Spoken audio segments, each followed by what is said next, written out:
আর নজর রাখতেই হচ্ছে তারাতলায় গোডাউনে বেনিয়মে বিপর্যয় উদ্ধারে কেন্দ্র রাজ্য একেবারে হাতে হাত রেখে কাজ করা যাকে বলে। বৃষ্টি মাথায় নিয়েও উদ্ধার কাজ চলে, তবে ব্যাপক বৃষ্টিতে কিছুক্ষণের জন্য স্বাভাবিকভাবেই উদ্ধার কাজ বন্ধ হয়, আবারও উদ্ধার কাজ শুরু হয়েছে। গতকাল 12টার সাথে যখন এই দুর্ঘটনা ঘটে তারপর থেকে আমরা কি দেখেছি, তার কিছুক্ষণ পর থেকেই আমরা দেখেছি এনডিআরএফ, এসডিআরএফ, পুলিশ, রাজ্য, কেন্দ্র যৌথভাবে হাতে হাত মিলিয়ে কাজ করেছে। হ্যাঁ, অবশ্যই এই উদ্ধার কাজ যথেষ্ট চ্যালেঞ্জিং ছিল এবং সেই জায়গায় আমরা দেখেছি যে একের পর এক যত দ্রুত সম্ভব উদ্ধার কাজ সম্পন্ন করার চেষ্টা, যত দ্রুত সম্ভব উদ্ধার কাজ যাতে শেষ হয় সে ব্যবস্থা করা হয়েছে। রাতভর উদ্ধার কাজ চলেছে, তার কারণ অনেকে আটকে ছিলেন ভেতরে এবং এখনো পর্যন্ত আমরা যে আপডেট পাচ্ছি বৃষ্টিতে কিছুক্ষণ বন্ধ ছিল উদ্ধার কাজ। স্বাভাবিক যেভাবে বৃষ্টি হচ্ছে সকাল থেকে এবং তারপর কিছুক্ষণ পর থেকে আবারও উদ্ধার কাজ শুরু। এখনকার পরিস্থিতি, এখনকার ছবিটা ঠিক কি জানতে চাইবো। অনুপ রয়েছে সরাসরি আমার সঙ্গে।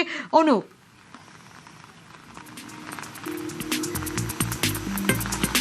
তবে 1 ঘন্টা উদ্ধার কাজ বন্ধ থাকলেও আবার কিন্তু তারাতলায় যে গোডাউনে মূলত বিপর্যয়ের ঘটনা ঘটেছিল সেখানে কিন্তু উদ্ধার কাজ এনডিআরএফ এবং সেনা আধিকারিক তারা শুরু করলো। ছবিটা একবার দেখানোর চেষ্টা করবো যে এখানে কিছুক্ষণ আগে যে ঝড় বৃষ্টি, বজ্রবিদ্যুৎ সহ ঝড় বৃষ্টি যখন শুরু হয় তারপরে কিন্তু 1 ঘন্টা প্রায় সেই কাজ কিন্তু বন্ধ থাকে। পরবর্তী ক্ষেত্রে লক্ষ্য করা যায় 1 ঘন্টা বন্ধের পরে এই মুহূর্তে এনডিআরএফ আধিকারিক তারা কিন্তু নতুন করে কাজ শুরু করলো, অর্থাৎ যারা এখনো আটকে রয়েছে মনে করা হচ্ছে ভিতরে, সেই উদ্ধারের কাজ শুরু করলো সেনা জওয়ান। তুমি তাদের ছবি লক্ষ্য করতে পারছো। ইতিমধ্যে অনেককে বের করা সম্ভব হয়েছে, আর কতজন আটকে আছে বলে এখনো পর্যন্ত আপডেট পাচ্ছ, এরকম কিছু জানতে পারছো?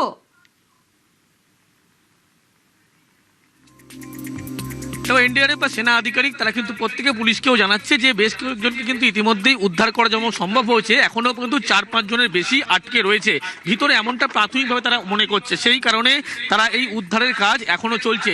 বৃষ্টি থামলেও পুরোপুরি কিন্তু বৃষ্টি থামেনি, কিন্তু লক্ষ্য করাবো ছবিটা একবার, আবার নতুন করে কিন্তু সেই উদ্ধার কাজ শুরু করা হলো। তার কারণ কিছুক্ষণ আগেই যে ঝড় বৃষ্টি শুরু হয়েছিল, বজ্রবিদ্যুৎ সহ বৃষ্টি শুরু হয়েছিল, ফলে যখন বজ্রবিদ্যুৎ সহ যখন বৃষ্টি শুরু হয় ফলে কাজ করতে সমস্যার সম্মুখীন তাদের হতে হয়েছিল। কিন্তু লক্ষ্য করা যায় 1 ঘন্টা কাজ পরে কিন্তু আবার নতুন করে এই উদ্ধারের কাজ শুরু করা হলো।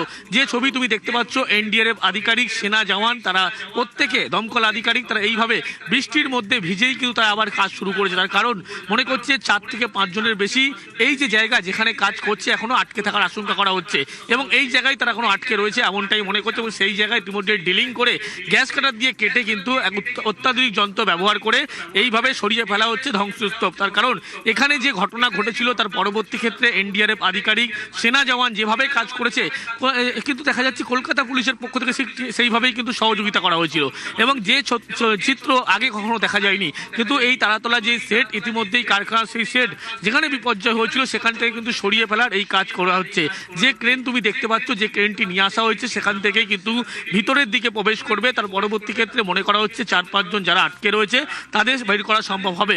প্রাথমিকভাবে মনে করা হচ্ছে 4 থেকে 5 জন এই জায়গায় আটকে রয়েছে, কিন্তু এখনো পর্যন্ত যতক্ষণ না তাদের উদ্ধার করতে পারবে, কি অবস্থায় তারা রয়েছে সেগুলো কিন্তু স্পষ্ট করতে পারছে না। যেহেতু 1 ঘন্টা কাজ বন্ধ ছিল, তার পরবর্তী ক্ষেত্রে লক্ষ্য করা গেল বৃষ্টি একটু থামতেই, যেহেতু ঝড় বৃষ্টি হচ্ছিল, বজ্রবিদ্যুৎ সহ বৃষ্টি হচ্ছিল, বৃষ্টি থামার পরেই কিন্তু নতুন করে এনডিআরএফ আধিকারিক, সেনা আধিকারিক তারা আবার সেই কাজ শুরু করলো। অনুপ, একটা বিষয় একটু জানতে চাইবো, তুমি যেমনটা বলছিলে যে 1 ঘন্টা মাঝে বৃষ্টির জন্য কাজ বন্ধ ছিল, প্রায় 24 ঘন্টা অতিক্রান্ত হয়ে গেছে। 1 ঘন্টা যদি আমরা ছেড়েও দিই, কালকে উদ্ধার কাজ শুরু হয়েছে, এখনো পর্যন্ত চলছে। যে 4-5 জন আটকে রয়েছে বলে এখনো অবধি জানা যাচ্ছে, কতক্ষণ সময় লাগতে পারে কিছু জানতে পারছো?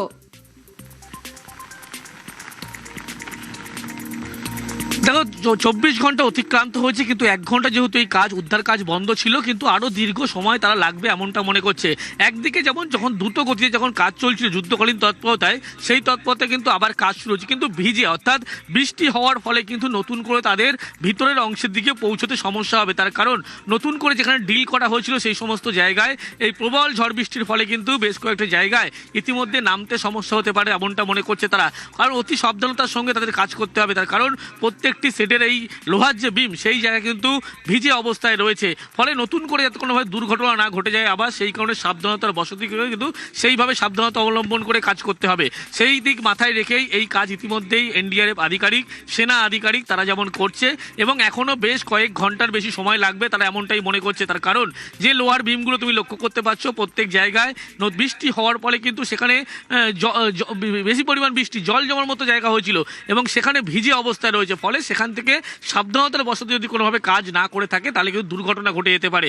সেই সাবধানতা অবলম্বন করেই সেনা আধিকারিক, এনডিআরএফ আধিকারিক, দমকল আধিকারিক, বিপর্যয় মোকাবিলা আধিকারিক প্রত্যেকে কাঁধে কাঁধ মিলিয়ে কিন্তু এই দ্রুততার সঙ্গে কিন্তু এই যে বিপর্যয় যেখানে হয়েছে সেখান থেকে যারা এখনো আটকে রয়েছে তাদের বের করার যেমন কাজ চালানো হচ্ছে এবং পরবর্তী ক্ষেত্রে সেখান থেকে কেটে ধ্বংসস্তূপ কিন্তু অন্যদিকে সরিয়ে ফেলা হবে। তার কারণ এখানেই গ্যাস কাটার দিয়ে কাটা হচ্ছে এবং এখান থেকেই যারা আটকে রয়েছে তাদেরকে উদ্ধার করা হতে পারে বলে এমনটাই তারা প্রাথমিকভাবে মনে করছে।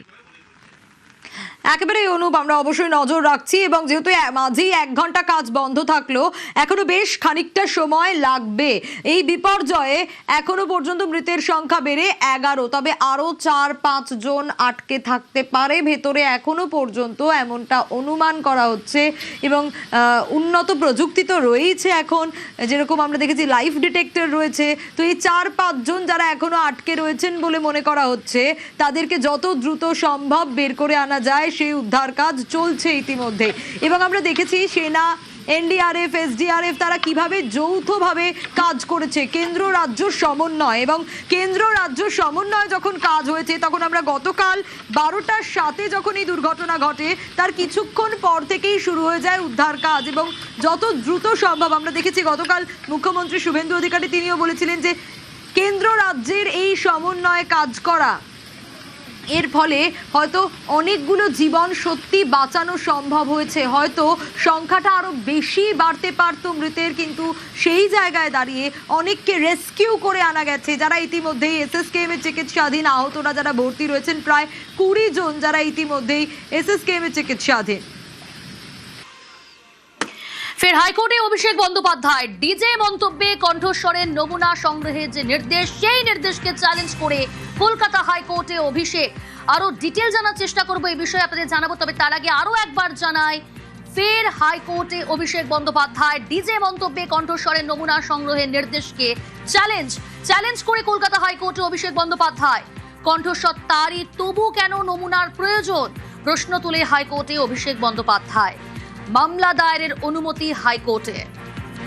ফের হাইকোর্টে অভিষেক বন্দ্যোপাধ্যায় ডিজে মন্তব্যে কণ্ঠস্বরের যে নমুনা সংগ্রহের নির্দেশ সেই নির্দেশকে চ্যালেঞ্জ করে কলকাতা হাইকোর্টে অভিষেক বন্দ্যোপাধ্যায়।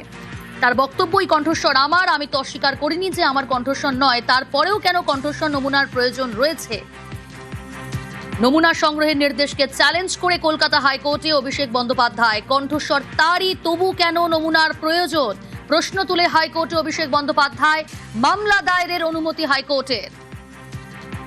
সোমবার বিচারপতি কৌশিক চন্দ্রের বেঞ্চে শুনানি।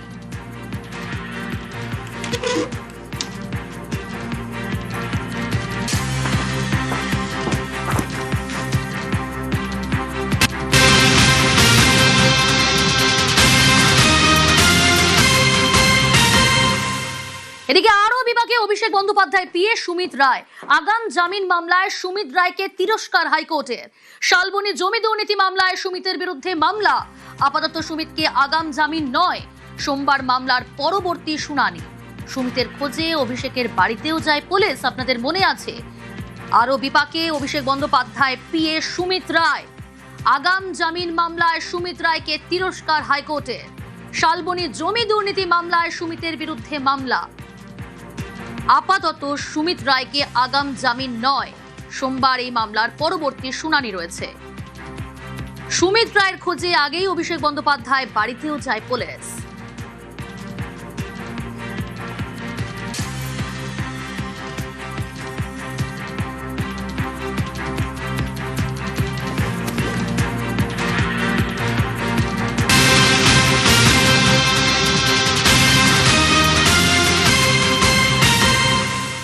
সব্যসাচী দত্ত, তার কণ্ঠস্বরের নমুনা সংগ্রহ। বারাসাত আদালতে কণ্ঠস্বরের নমুনা সংগ্রহ কি হলো আজ সেখানে জানাবে জিয়াউল রয়েছে আমার সঙ্গে। জিয়াউল, দেখো, সব্যসাচী দত্ত তার সহযোগী এবং এক ভিকটিমের ভয়েস স্যাম্পেল দেওয়া হয়েছে। মূলত আদালতে মঞ্জুর করেছেন তিনি, অর্থাৎ 2,30,000 টাকা নিয়েছেন এবং এই ভিকটিমের কাছ থেকে আরো 1 কোটি টাকা দাবি করেছিল এই সব্যসাচী দত্ত। ফলে সেখানে থ্রেট কল দেওয়া হয়েছিল। ফলে সমস্ত আর কি তথ্য প্রমাণ কিন্তু আদালতে তুলে দেওয়া হয়েছে এবং তিনি কিন্তু এই সব্যসাচী বারবার বলেছিলেন এই তার থ্রেট কল এবং যে টাকা নেওয়ার যে অর্থাৎ অডিও, সেই অডিও তার নয়। ফলে ইতিমধ্যেই কিন্তু আবেদন করা হয়েছিল বারাসত আদালতে। আজকে কিন্তু এই সব্যসাচী দত্তকে নিয়ে আসা হয়েছে এবং এখানেই বারাসত আদালতেই কিন্তু এই যে অর্থাৎ ভয়েস, অর্থাৎ সেই ভয়েসের সঙ্গে মিলিয়ে তাকে কিন্তু একেবারে ভয়েস রেকর্ড করা হবে এমনটাও কিন্তু জানা যাচ্ছে। ইতিমধ্যেই কিন্তু তাকে নিয়ে আসা হয়েছে বারাসত আদালতে এবং এই যে 2,40,000 টাকার সঙ্গে আরো 1 কোটি টাকাই ব্যবসায়ীকে যেভাবে বিভিন্ন রকমের প্রেশার ক্রিয়েট করা হয়েছিল এবং থ্রেট কল দেওয়া হয়েছিল, হুমকি দেওয়া হয়েছিল, সবটাই কিন্তু একেবারে রেকর্ড করে দেখা হচ্ছে। আদেও কি সব্যসাচী দত্তের ভয়েস এটি সবটাই কিন্তু এখনো পর্যন্ত বারাসত আদালতে কিন্তু এই ভয়েস রেকর্ড হবে এমনটাও কিন্তু আদালত সূত্রে জানা গেছে। বেশ, বিভিন্ন জায়গায় এত তল্লাশি, কি বলবেন এর মানেটা কি? কিচ্ছু বলবেন না।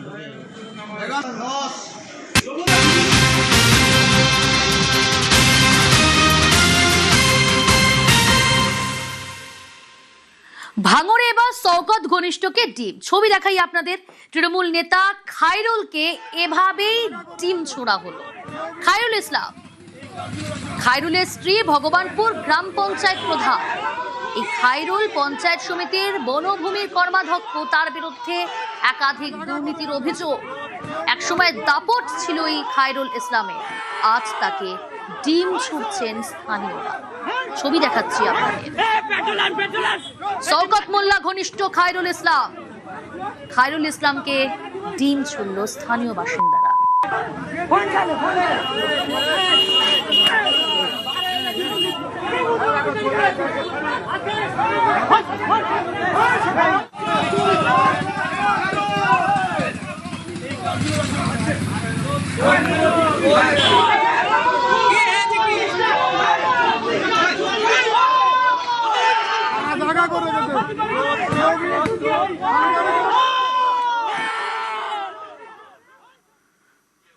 রোষের মুখে 2 তৃণমূল কাউন্সিলর। এক এক করে ছবি দেখাবো আপনাদের। নদিয়ার গয়েশপুর পুরসভার ঘটনা। পার্টি অফিসে এক কাউন্সিলরকে ডিম, আর এক কাউন্সিলরের বাড়ি গাড়ি ভাঙচুর।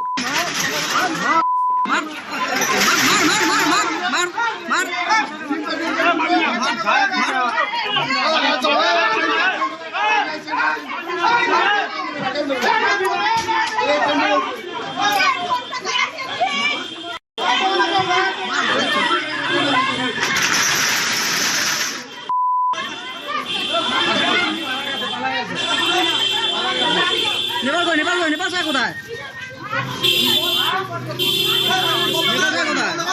নেপাল যায়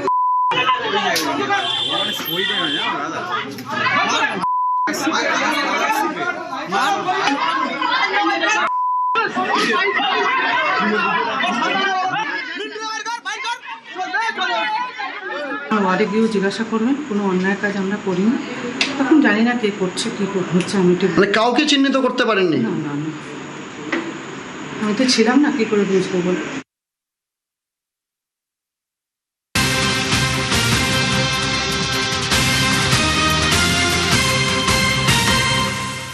আপনাদের মনে আছে নিশ্চয়ই, এসআইআর চলাকালীন মোথাবাড়িতে বিচারকদের গাড়িতে হামলা। বিচারকদের গাড়িতে হামলায় অভিযুক্ত এবার সায়েম চৌধুরী। কে? কংগ্রেস প্রার্থী সায়েম চৌধুরী। মোথাবাড়ি বিধানসভার কংগ্রেস প্রার্থী ছিলেন তিনি।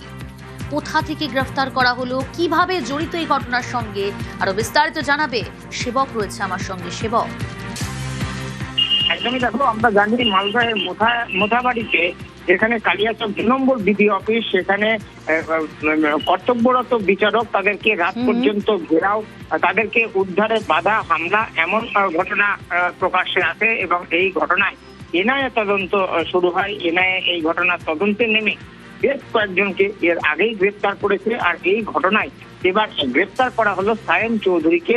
যে সায়েম চৌধুরী তিনি মালদহের মোথাবাড়ি কেন্দ্রে কংগ্রেসের টিকিটে প্রার্থী হয়েছিলেন। একই সঙ্গে তিনি মালদা জেলা পরিষদের তিনি কিন্তু কংগ্রেসের নির্বাচিত সদস্য। তাকে এর আগে 12 এপ্রিল 1 এপ্রিল বিচারকদের উপর হামলার ঘটনা ঘটে। 12 এপ্রিল তাকে প্রথমবার এনআইএ বেশ কয়েক ঘন্টা জিজ্ঞাসাবাদ করে। একেবারে সেবক সঙ্গে থাকো, সেই ভিডিওটা একবার দেখাই দর্শকদের। Suffered accident. Please communicate it to register, sir. Our pilot is no more there. Our pilot car has suffered accident due to these hurdles. Our pilot is no more there. He has suffered accident due to the hurdles of bamboos and the hurdles and the bricks. We are traveling alone. High Court, take care of my children. Take care of my children if something happens to me. 1 এপ্রিলের ছবি দেখালাম আপনাদের, 2026 1 April. সেবক রয়েছে আমার সঙ্গে। সেবক, সেই ভিডিও তুলে ধরলাম যেখানে আক্রান্ত বিচারকদের গাড়িতে হামলা চালানো হয়। আর তুমি যেমনটা বললে, যাকে গ্রেফতার করা হয়েছে অভিযুক্ত সায়েম চৌধুরী, তার বিরুদ্ধেই এসআইআর নিয়ে উস্কানিমূলক মন্তব্য, এমনটাই অভিযোগ। একদমই দেখো, এই সায়েম চৌধুরী তার বিরুদ্ধে অভিযোগ এই কারণেই যে এনআইএ যখন তদন্তে নেমে বারবার যাদেরকে গ্রেফতার করে তাদের জিজ্ঞাসাবাদ করে এই সায়েম চৌধুরীর নাম পায় তদন্তকারীরা। এবং এই এনআইএ তদন্তে বারবার যেটা বলা হয় যে এই ঘটনা পূর্ব পরিকল্পিত। এবং এই ঘটনায় আমরা দেখি যে দিন 1 এপ্রিল এই ঘটনা ঘটে, ঠিক তার আগের দিনও একইভাবে বিডিও অফিসে যখন বিচারকরা কাজ করছিলেন সে সময় সেখানে ঘেরাও বিক্ষোভ আন্দোলন হয় কংগ্রেসের। তার নেতৃত্বে ছিলেন এই সায়েম চৌধুরী। সেই সময় থেকেই বিচারকদের একটা টার্গেট করা হয় এবং তখন থেকেই কিন্তু জনরোষ বাড়তে থাকে। তার চূড়ান্ত রূপ নেয় পরদিন 1 তারিখ। এবং পুরো ঘটনায় সেখানে কিন্তু এই সায়েম চৌধুরীর ভূমিকা বারবারই উঠে আসে পুলিশি এনআইএর তদন্তে। এবং তারপরেই তাকে কিন্তু গ্রেফতার করা হয়েছে। তিনি যথেষ্ট দাপটের নেতা, জেলা পরিষদের সদস্য, কংগ্রেসের প্রার্থী। তার গ্রেফতারে হয়েছে পড়েছে মালদহে। এবং এই তদন্তকারীরা কিন্তু বলছেন তার এই গোলমাল পূর্ব পরিকল্পনা, এই সবকিছুর পিছনে তার উস্কানি মদতের স্পষ্ট প্রমাণ রয়েছে এবং তার ভিত্তিতেই গ্রেফতার করা হয়েছে, এমনটাই বলছেন তদন্তকারীরা। প্রিয়াঙ্কা, বেশ।